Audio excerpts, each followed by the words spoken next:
नमस्कार प्रिय छात्र एवं छात्राएं, मैं जितेंद्र कुमार। कुछ विशेष जानकारी।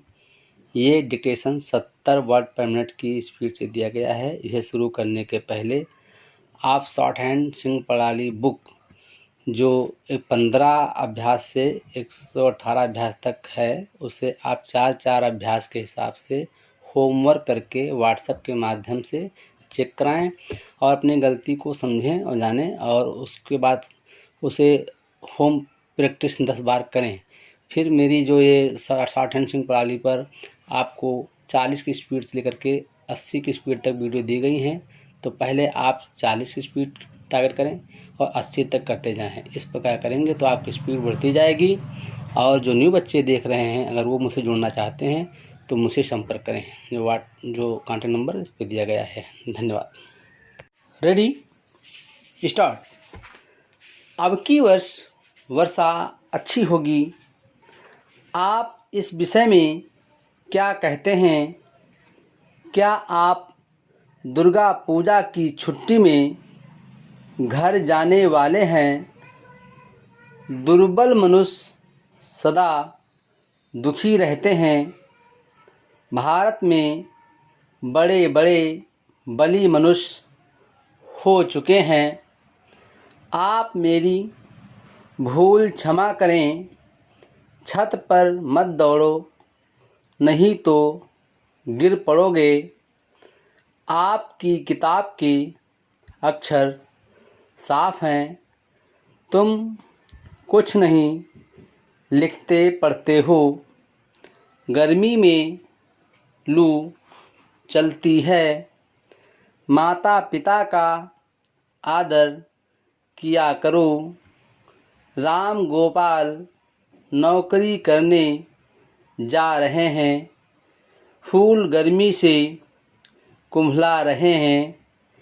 गंगा जी में नहाने से पाप दूर होते हैं। गर्मी में लोग बद्रीनाथ जी की यात्रा को जाते हैं। राजा जी दिल्ली जा रहे हैं। आगरा नदी के तट पर बसा है। जाड़े में पहाड़ों पर बर्फ़ गिरती है। आप किस कक्षा में पढ़ते हैं? कुछ समय भगवान की पूजा में व्यतीत किया करो। काशी नगर गंगा जी के तट पर बसा हुआ है और वहाँ बड़े बड़े मंदिर हैं, जिनके दर्शन के लिए दूर दूर से लोग आते हैं। शाम के समय मुख्य घाटों पर बड़ा आनंद आता है और बहुत से मनुष्य भजन कीर्तन करते दिख पड़ते हैं। गंगा जी के उस पार रामनगर है, जहाँ विजयदशमी के दिन बहुत अच्छी रामलीला होती है, जिसे देखने के लिए शहर के कोने कोने से लोग जमा होते हैं। इस विषय में आप क्या कहते हैं? आजकल वो अपने घर पर रहता है। झूठ बोलना महापाप है। धनी लोग गर्मी में पहाड़ चले जाते हैं। रात में तीर चलाना कठिन है। नदी सदा बहती रहती है। काशी के घाटों पर रोज़ बड़ी भीड़ होती है। हर रोज़ कुछ ना कुछ मेहनत किया करो। गांधी जी अपने देश की गुलामी से बहुत दुखी थे। अशांत आदमी को उन्नति से रोकती है। पुराने समय से श्री गंगा जी के तट पर ऋषि मुनि रहा करते हैं। वह अपना सारा समय भगवान के भजन में व्यतीत करते हैं। दूर दूर से यात्री उनसे शिक्षा लेने आते हैं। उनमें से बहुत से ऋषि मुनि ऐसी जगह रहते हैं कि उनका पता लगाना कठिन है, पर जो यात्री पता लगाकर उनके पास पहुंच जाते हैं तो यह उनको कुछ न कुछ ऐसी शिक्षा देते हैं जिससे वो जीवन भर लाभ उठाते रहें। ए बालक, तू नाव पर मत बैठ। क्यों भाई जयसिंह, आप क्यों उदास मालूम होते हैं?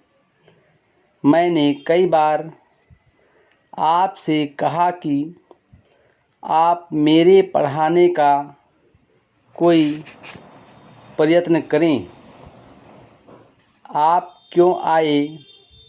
आपका क्या काम है? मैं आपके पास हिसाब देने कब आऊं? कई दिन तक अन्न जल ना करना कठिन है। लड़के लड़ते हैं, उन्हें छुड़ाओ। मैंने तुमको कई बार बुलाया परंतु तुम नहीं आए। रूई खान देश से बम्बई भेजी जाती है। ज्यों ही मैं टिकट लेने लगा, गाड़ी चल दी। वह बहुत लंबी आयु तक जिया। उसने कहा, तुम बार बार शराब मत पियो। उन बालकों ने अपने दैनिक कार्य पूरे नहीं किए। यदि सब लोग गांव में ही रहने लगे तो फिर गांव भी शहर बन जाए।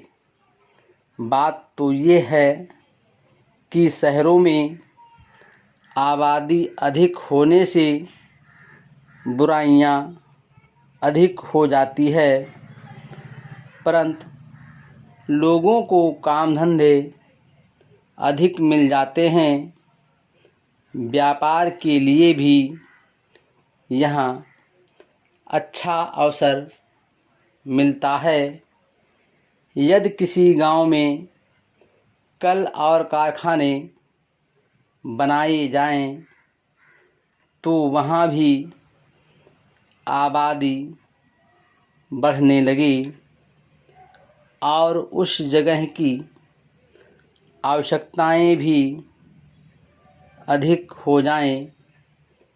धीरे धीरे काम धंधे और भी अधिक बढ़ जाते हैं और आवश्यकताएं भी बढ़ती हैं। काम धंधे के साथ साथ आबादी भी बढ़ती जाती है और धीरे धीरे वही गांव शहर हो जाता है।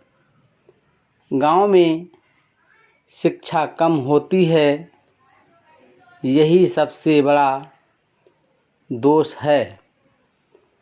इस बात की बड़ी ज़रूरत है कि हमारे गांव के लोगों में शिक्षा का प्रचार हो। अब तो कुछ विद्या फैल भी रही है। शिक्षा ही से खेती-बाड़ी के काम में भी उन्नति हो सकती है। यदि विद्या पढ़कर लोग खेती करें तो बड़ी उन्नति हो सकती है। उसको 20 वर्ष से चौसर खेलने का व्यसन है। शीतल पिछले साल शिमला गया था। सूर्य का प्रकाश सारे संसार में व्याप्त है।